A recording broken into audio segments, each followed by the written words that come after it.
मेरे प्यारे बच्चों सालम ഓൺലൈൻ ഹിന്ദി ക്ലാസ് में सबका സ്വാഗത് करता हूं. എല്ലാ മക്കളും അടിപൊളിയല്ലേ? യെസ്, നമ്മുടെ പരീക്ഷയൊക്കെ ഇങ്ങ് അടുത്തെത്തി. വളരെ പ്രധാനപ്പെട്ട നമ്മുടെ ഗ്രാമർ ഭാഗത്തുള്ള ഒരു ഭാഗമാണ് മാസ്റ്റർ ഡിസ്കസ് ചെയ്യുന്നത്. എന്താണ് നമുക്ക് നോക്കാം. യെസ്, എന്താണിത്? യെസ് മക്കളെ, വിഭക്തി പ്രത്യയം അല്ലേ? യെസ്, പ്രപ്പോസിഷൻ അഥവാ വിഭക്തി പ്രത്യയം എന്ന് പറയുന്ന നമ്മുടെ ഗ്രാമർ ഭാഗമാണ് നമ്മൾ എന്ത് ചെയ്യുന്നത്, വളരെ ലളിതമായിട്ട് സിമ്പിൾ ആയിട്ട് നമ്മൾ ഡിസ്കസ് ചെയ്യുന്നത്. എന്താണ് വിഭക്തി പ്രത്യയം എന്നുള്ളത് നമുക്ക് നോക്കാം അല്ലെ. എന്താണത്? ഹിന്ദി ഭാഷയിലെ രണ്ട് വാക്കുകളെ തമ്മിൽ കൂട്ടിയോജിപ്പിച്ച് വാക്യങ്ങൾ ഉണ്ടാക്കുന്നതിന് സഹായകരമായി തീരുന്ന ഏതാനും ചില ശബ്ദരൂപങ്ങളെയാണ് വിഭക്തി പ്രത്യയങ്ങൾ എന്ന് പറയുന്നത്. യെസ് അല്ലെ, വളരെ സിമ്പിൾ ആയിട്ട് നമുക്ക് മനസ്സിലാക്കാം. രണ്ട് വാക്കുകളെ തമ്മിൽ കൂട്ടിയോജിപ്പിച്ച് അല്ലെ വാക്യങ്ങൾ ഉണ്ടാക്കുന്നതിന് നമുക്ക് ഉപകാരപ്രദമായതാണ് എന്ന് പറയുന്നുണ്ട് അല്ലെ. ഉപകാരപ്രദമായ ചില ശബ്ദം അല്ലെ ശബ്ദരൂപങ്ങളെയാണ് എന്ത് പറയുന്നത്, വിഭക്തി പ്രത്യയങ്ങൾ എന്ന് പറയുന്നത് അല്ലെ.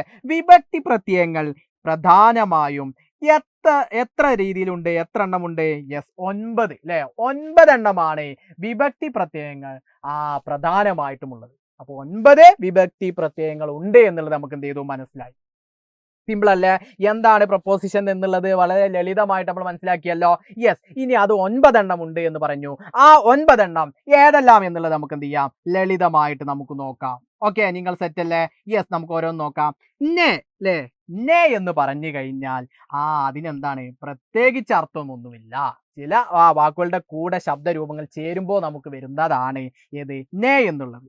അതേപോലെ പിന്നെ നമുക്ക് വരുന്നത് ഏതാ, കോ അല്ലെ. കോ എന്ന് വരുന്നത് കോ എന്ന് നമ്മൾ ഉച്ചരിക്കുമ്പോൾ അല്ലെങ്കിൽ ചേർന്ന് വരുമ്പോൾ അതിന് എന്താണ് നമ്മൾ പറയുന്നത്, ക് ന് ലെ യെ എന്നൊക്കെ നമ്മൾ എന്ത് ചെയ്യും, മറ്റു ഇതിനോട് കൂടി ചേരുമ്പോൾ നമ്മൾ എന്ത് ചെയ്യും, ഉച്ചരിക്കും. അതേപോലെ നമുക്ക് വരുന്ന മറ്റൊന്നാണ് എന്ത്, സെ അല്ലെ. സെ എന്ന് നമ്മൾ ഉച്ചരിക്കുക ചെയ്തപ്പോൾ ൽ നിന്ന് കൊണ്ട് അല്ലെ. അതേപോലെ മുതൽ, ആൽ നമ്മളൊക്കെ പറയാറുണ്ട്. ആൾ എന്നൊക്കെ നമ്മൾ എന്ത് ചെയ്യും, നമ്മൾ പറയുന്നത് നമ്മൾ ഉപയോഗിക്കുന്നതാണ് എന്ത്, സെ എന്നുള്ളത്. അതേപോലെ പിന്നെ നമുക്ക് വരുന്നത് കാ കെ കി അല്ലെ. കാ വരുന്നുണ്ട്, കെ വരുന്നുണ്ട്, കി വരുന്നുണ്ട്. ഇതെന്താണ്, ഇത് ഏതെല്ലാമാണ് നമ്മൾ ഉപയോഗിക്കുന്നത്, ഇന്റെ, ഉടെ, ഉള്ള, ലേ എന്നൊക്കെ നമ്മൾ പറയാൻ വേണ്ടി കാ കെ കി നമ്മൾ എന്ത് ചെയ്യും, ഉപയോഗിക്കും. അതേപോലെ പിന്നെ നമുക്ക് വരുന്നതാണ് മേം അല്ലെ. അല്ലെ, ഇതിൽ നിന്ന് എന്നൊക്കെ നമ്മൾ പറയാറുണ്ട് അല്ലെ, മേം. അതേപോലെ പിന്നെ പർ, മുകളിൽ, മീതെ അല്ലെ, ഒന്നിന് മീതെ എന്നൊക്കെ നമ്മൾ എന്ത് ചെയ്യാറുണ്ട്, പറയാറുണ്ട്.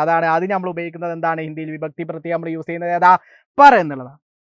ഇനി നമുക്ക് വരുന്നത് എന്താ, കേലിയേ അല്ലെ, വേണ്ടി അല്ലെ, ഒരാൾക്ക് വേണ്ടി അല്ലെ. അപ്പൊ കേലിയേ എന്ന് വരുന്നത് ഏതാ, വേണ്ടി എന്നത് നമ്മൾ ഉപയോഗിക്കുന്നതാണ് കേലിയേ എന്നുള്ളത്. അപ്പൊ ഏതെല്ലാമാണ്, നെ വരുന്നുണ്ട്, കോ വരുന്നുണ്ട്, സേ വരുന്നുണ്ട് അല്ലെ. അതേപോലെ കാ കെ കി, മേം, പർ, കെലിയെ. അങ്ങനെ 9 വിഭക്തി പ്രത്യയങ്ങളാണ് പ്രധാനമായിട്ടും ഉള്ളത് എന്ന് നമ്മൾ പറഞ്ഞു.